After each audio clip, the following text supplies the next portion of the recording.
Кілька разів Ісус сказав усім їм апостолам: Син чоловічий буде переданий в руки людей грішних, уб'ють його, плють його, але на третій день воскресне.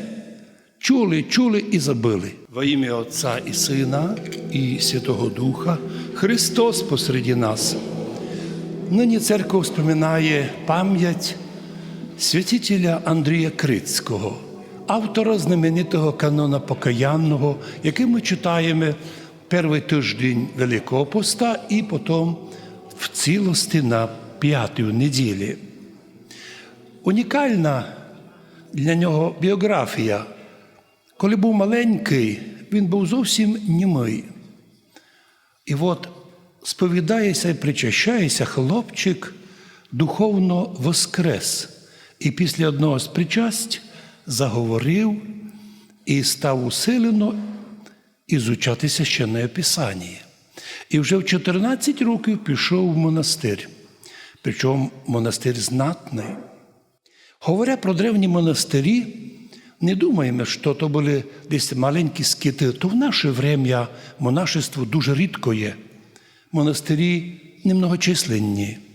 Були случаї, що навіть на Афоні у 1970-х роках, то є буквально якихось 50 років назад, на Афоні була загроза для Руського Пантелеймонового монастиря, що там вимруть усі монахи і сам наш монастир заберуть греки собі. Спасла ситуацію, пам'ятаєте, наші хлопці, які ще в період Чехословакії пішли на Афон, і вони потім там сформувалися як особливі, благодатні, духовні подвижники. І вони числом майже до 20 чоловік оказалися способними замінити монашество в тому монастирю, іменно виходці із нашого краю, Карпато-Русини, по паспорту чехословацькому, який вони обладали, і спасли ситуацію. Но ще можемо подумати, як було в древності. Для нас тяжко порозуміти, коли ми не споминаємо Єгипет, де в основному браття-мусульмани, вроді ми найглавні там. А ведь там у древності не було мусульман. У пустинях Єгипета було десятки тисяч монахів. Можемо представити собі ту картину. Сьогодні, звісно, ситуація зовсім друга. Мала Азія була наповнена монашеством. Теперішня Турція, колись там не було турків, не було мусульман, то були християнські землі. Но турки нині все зачистили. Принципово не є церкви. Правда, самі мусульмани люблять строїти мечеті по цілому світу, по Європі. А от у себе вдома під корінь вирізають християнство. А ведь там були десятки тисяч монахів. Ми споминаємо нині Андрія Крицького. До 4 роки майже був німий. В 14 років вже монах. Пізніше стає священником, а ще пізніше єпископом на остров Крит. І оказався настільки талановитий, тільки много написав церковних гімнів, канонів на різні свята, що ми нині споминаємо його як унікального, славного церковного гімнотворця.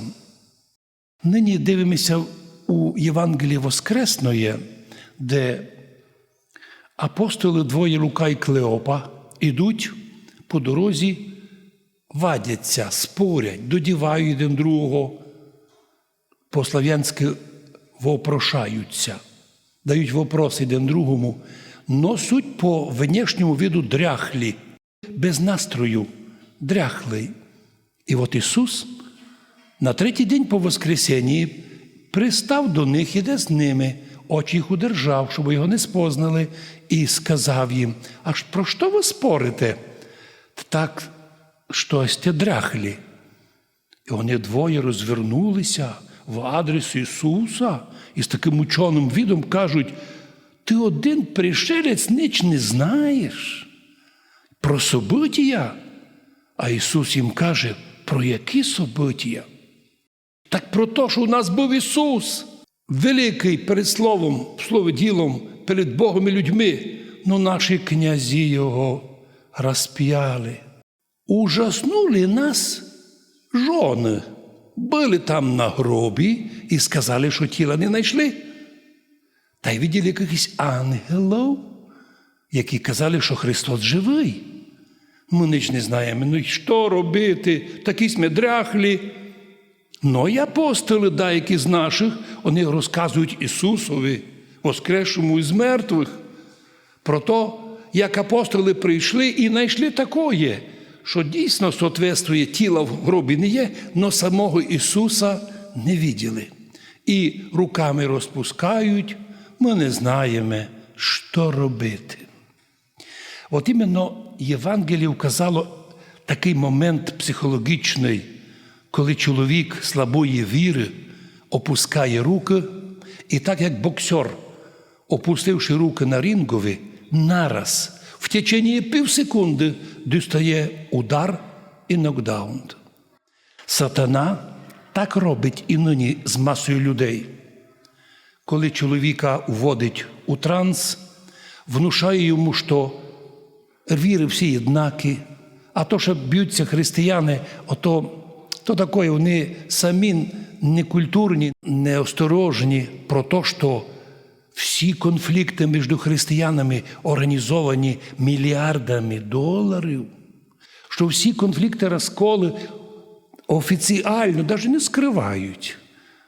Є проплачені такі люди, або не можуть догадатися, або не вистачає соображення і розвитості. Но іменно і всі двоє образ опасний. Сатана таких людей дуже збиває. Раз лиш наведе удар, і чоловік в нокдауні, і вже такого чоловіка, котрий впав на землю, піднімають, то вже новий чоловік, вибитий з норми, і його вже возять із вулиці на вулицю. Всі, хто бачив деякі сценки у телевізорі, як совершають свої псевдобогослуження сектанти, як вони витягують на сцену, і вже вони подобні, як чоловік, котрий дістав удар. Православні християни знають про це, і тому дуже-дуже цінно не ганьбляться креститися, не ганьбляться постійно говорити: Господи, Ісусе Христе, Сине Божий, помилуй мене грішного, закрий всі мої трещинки, щоб сатана не знайшов місто ні під яким видом. Входя в інтернет, крестяться. Входя в якусь серйозну статтю або новини, крестяться, щоб злосно складені новини не вбили в чоловіку, не несли удар. Ведь маса людей нині подивилися 2-3 передачі по телевізору, і жона не впознає чоловіка, повністю вибитий із норми. Тепер використовуються такі технології і вплив на підсвідомість, що десятки мільйонів може привести в ступор, привести в те, що чоловік просто безпомічний паде. Так от, іменно Євангеліє вказує, якщо ти не хочеш упасти, і тепер уже тобі все одно, які релігії, всі секти добрі, всі релігії добрі, треба пам'ятати, чому двоє, Рука і Клеопа, так пострадали. Вони втратили віру. Ісус починає їм заново проповідувати. Удивительно, не читав їм мораль. Заново їм говорить проповідь від Мойсея пророків. Кілька раз Ісус сказав усім їм апостолам: Син чоловічий буде переданий в руки людей грішних, уб'ють його, плють його, но на третій день воскресне.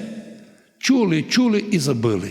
Коли їх навчив, тоді вони вже прийшли в село, присіли, і коли він совершив Євхаристію, літургію, взяв, благословив хліб, приломив і роздав їм, тобто причастив їх.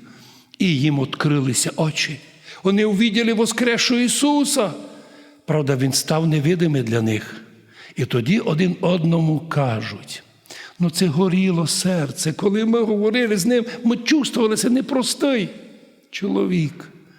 Серце горіло, а розум неспособний. Серце дає інформацію чоловікові, де святость, де канонічна церква, де істинна віра. А разум, бідний, надивився в телевізор, и полностью помраченный. Вот эта ситуація указана в Євангелії. Господи, благослови наших людей бути осторожними, тому що ми не ганьбимося креститися. Ми добре знаємо, що якщо тобі нанесли удар, можеш ти мати вже 2 вищі освіти, а ти вже вибитий, ти вже в нокдауні, ти вже неспособний, саме ти сліпець. Тебе беруть за руку і тягнуть, ведуть, я кажу в Євангелії, куди не хочеш. І ти, Боже Мати, благослови нас, щоб у день, коли ми так любимо канон покаяння Андрія Крицького і нині його святкуємо, щоб Бог і нам дав таланти не лише готові канони співати. Господи, дай нам ще способність стихотворити, стихи писати, писати церковні пісні. Ми маємо можливість і класти стихи на музику. Сьогодні є можливість на комп'ютерних програмах легенько можна все робити, вчити дітей. Все можна. І в нашому кафедральному соборі у нас є такі можливості реалізовані. Ну, а у вічності віримо, що в'єдно за труди наші в церкві, за вірність церкви Христовій, за те, що ми ніколи не опускали рук, а завжди з молитвою з Христом йшли, ми тут діти Божі, на ногах стоящі, у благодаті Божої, а в вічності подлинні наслідники Царства Божого. Амінь.